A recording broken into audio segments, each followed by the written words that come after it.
Hey, it's ODB, and I'm going to do an unboxing of this box. I want to jump right into this video. Stick with me to the end. I think a lot of you will appreciate what I recently acquired.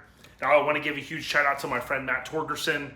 Matt and I go back now 25 years plus. I think I mentioned this in the past. He had hooked me up with this old school MIC manual valve setup, which is pretty cool. As you can see, it's missing one valve. I've tried to get my hands on one.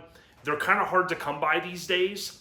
So although this has been a potential product that I was going to use in the future, I just was a little deterred because I was missing a valve. So I am still going to continue to try to find one of these. But what I did recently is I picked up something that, again, I think you guys are going to really appreciate. Let's jump right in.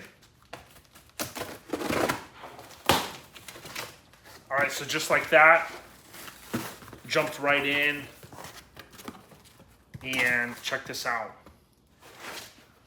Plastic, foam, and there you go. I bought a piece of foam. No, for real. Check this out. I recently acquired this new old stock, also known as NOS, and what this is, as you might be imagining, for those that have been around the scene a while, you basically had, this was more of a basic setup.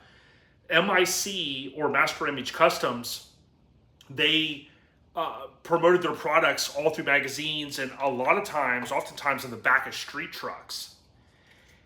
This was a higher end setup, and you can see obviously you've got the MIC logo, you've got 4 switches, and then you have 4 gauges, individual gauges. And this is back when they were talking about FBSS, front, back, side to side. One of the things that kind of intrigued me about these setups, I've never used it, is looking at the way this is set up. You basically have this guy right here that's gonna come off that goes right into your gauge, which is super cool because the last manual valve setup I set up for my friend Tony Boss Bolin, which is in his 65 Lincoln Continental, what I ended up doing was, basically getting the barb fittings, getting the 1/4 inch line, and plumbing it all together. It had been a long time since I did that.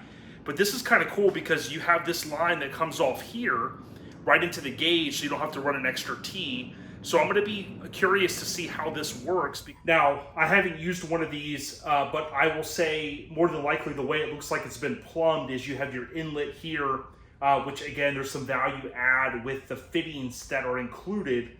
I also noticed that this is a 3/8, which is fantastic because I had intended to use all 1/4 inch line, kind of that old school vibe.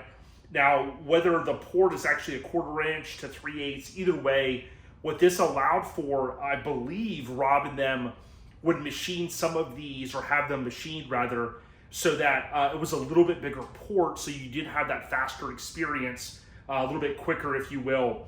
But regardless, it is nice that it is plumbed for 3/8.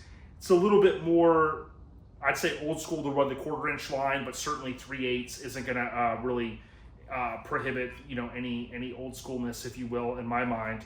And then I think it just dumps out here on the bottom. I'll show you some close-ups.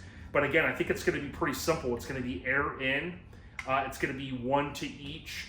And the reason why I kind of like this setup, if this is gonna work the way I think it is with this plumbed right from the valve into the gauge, you have less T-fittings. And on my Suburban, I had no leaks. I could leave that thing up for weeks and weeks and weeks and it would not leak.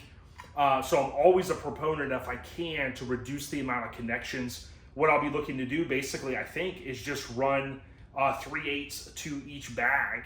And then this is already plumbed. If this is all set up the way I think it is, it's gonna be pretty simple. So super cool, I'm super stoked. Again, let's take a look at some close-ups. Thank you for all the support, I appreciate it. Let me know what you think. NOS, new old stock. ODB, we got you.